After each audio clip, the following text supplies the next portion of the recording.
Alvaro Fulgaris hit an uncontested three to seal the deal against Florida, making the Gators the first one seed to fall out of the tournament and find themselves sent home in the first weekend after winning it all just a year ago. Here's Todd Golden on that final play. Obviously, on the last play, we wanted to take a foul to prevent them from getting off a three, and they got away from us. We weren't able to take it, and they knocked it down, so credit to them for that. And just a tough way to go out. Tough way for the SEC's best team to go out. Jay, was that more of a good play design from Iowa or bad defense from Florida? It's the latter, Shay. No doubt. My high school coach used to always say, dumb loses more games than smart wins.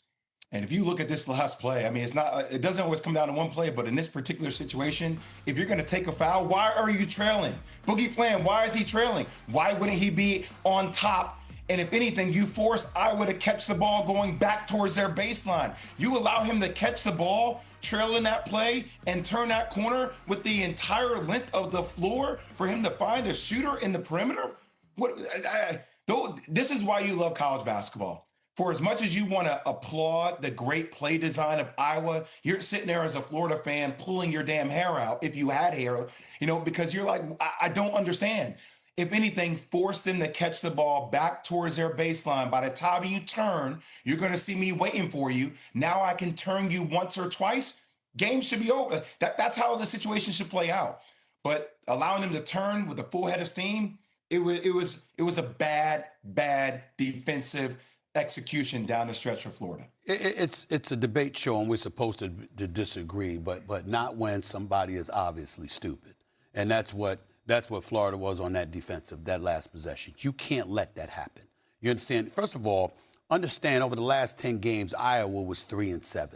All right? You're talking about a team, they were sub 500, they were sub 50 in offensive and defensive efficiency. Shoot 31% from three. Why do I bring that stuff up? If you're inefficient offensively, and on top of it all, you're not strong shooting the three, wouldn't it behoove you to make sure that there's a body in front of anybody with the ball? Because contesting a shot, contesting a dribble, contesting a pass, in all probability, it will work in your favor. That is not what Florida, the defending national champions at that moment, decided to do. The play was supposed to go to this cat Sturts, and ultimately, Garris ultimately interrupted the proceedings. What did he say? Give me the ball. I'm going to make the shot. I'll be ready. A lot of confidence on his part. Say what you will about it, but it was still a great shot on his part. That's what the NCAA tournament is all about. But you usually see better defense than that. And for the national champions to commit that kind of faux pas defensively at such a key moment, it was very, very disappointing, to say the least. Coming out of that timeout, Jay, I was like, and Stephen A., I was like, you don't need the three. Don't chase the three. Just get a good two. If you're wide open, take the three. I'm like, oh, my God, take the three. Wide open. And the last thing you're supposed to be in the last few seconds is wide open. That is not supposed to happen. So now we got a double. Stephen A., when you don't have Walter Clayton on this year's team. That's different true. Guards, not same team as last year. Well, again, but that's Florida. This is Iowa. Yep. So my point is that, you got to know better defensively. If you had the offensive possession and your point guard didn't measure up to what Walter Clayton Jr. was capable of doing for you last year, that makes all the sense in the world. But defensively, you ain't supposed to have that kind of lapse. No, that's unacceptable. And look at me as a Big Ten girly over here with our mid-Big Ten team just being the best of concerning. Is it Kentucky, Kansas, or North Carolina? Jay, what do you think? There's no question it's North Carolina. And I'm saying this growing up as a North Carolina fan. Like, if North Carolina didn't have that logo, I'm not sure we'd be talking about them as a blue blood over the last 5 years since COVID. Relevancy is currency. And I can make a case that they're not a top 5 current relevant team in college basketball right now, which is crazy when you think about this is a brand that some of the most elite of the elite have worn, from Michael Jordan to Vince Carter to Jerry Stackhouse. I mean, the last time they had a top 5 pick was in 2005. Now they'll have one this year with Caleb Wilson. But let me actually put together a list. Stephen A., I know you like your A's list. Let me give you a list of my top 5 most relevant college basketball brands right now in the last 5 years since COVID. Number 1, UConn, back-to-back titles. Dan Hurley, a personality that extends and it kind of epitomizes what college basketball is. Duke, you can make a case, hey, #1 recruiting class, 3 out of John Shire's 4 years, with another #1 recruiting class last year. Back-to-back National Players of the Year, Cooper Flagg, Cameron Boozer this year. Kansas, I mean, you talk about conference dominance. Bill Self has won the conference regular season of the Big 12, the best conference in America, 13 years straight. 13 years straight. And by the way, you're going to have a top 3 pick in Darren Peterson this year. Houston. Where does Houston come from? Well, Houston, since they entered the Big 12 in the last couple of years, have dominated multiple #1 seeds. And by the way, a #2 seed again this year in Houston, where they have a chance to compete for another Final Four. And then Kentucky, I'm just going to give Kentucky praises for the fact it's Big Blue Nation. It's the largest social media platform outside of Duke to pay attention to in college basketball. Mark Pope is struggling a little bit in year 2.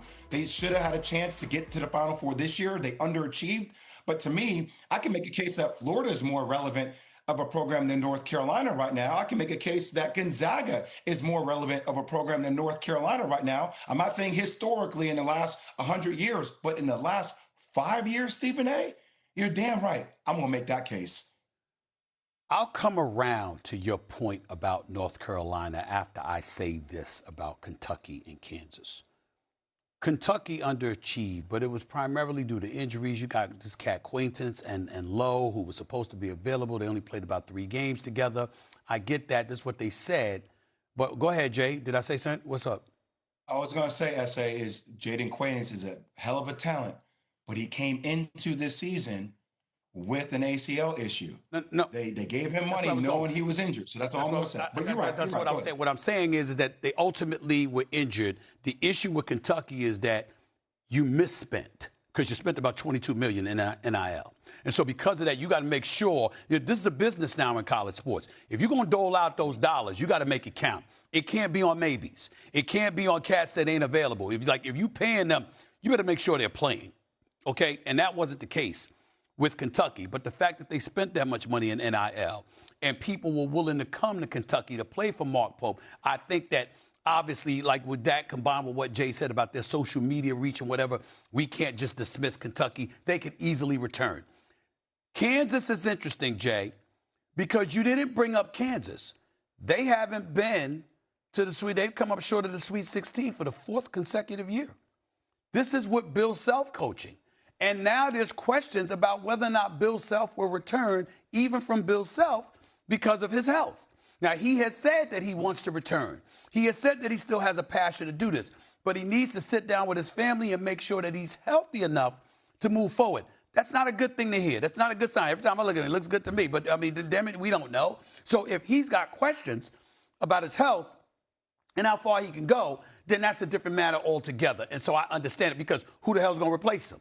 And what are they going to do? Because they ain't Bill Self. So what you going to get to Kansas? So I would tell you that Kansas is the huge question mark, Jay. Having said that, I'm with you about North Carolina. For to me, a bigger reason than Jay even brought up. Duke is 8 miles down the road. Duke is right there. You're talking about what could easily be conceived as the best rivalry in sports, Duke, North Carolina basketball. Okay? And I'm thinking about, I can't say enough about John Schreier. I can't say enough about him. This guy has succeeded. Mike Krzyzewski. And all we're waiting for the national championship from him. He hasn't won a national championship. Do you realize that's all we could say? Think about that. Who thought that when Mike Krzyzewski departed and John Schreier is the new head coach for the Duke Blue Devils, that we'll be saying, okay, where's the championship? But that's all we could say. I mean, when you talk about their success during the regular season, when you talk about their success during the conference tournament,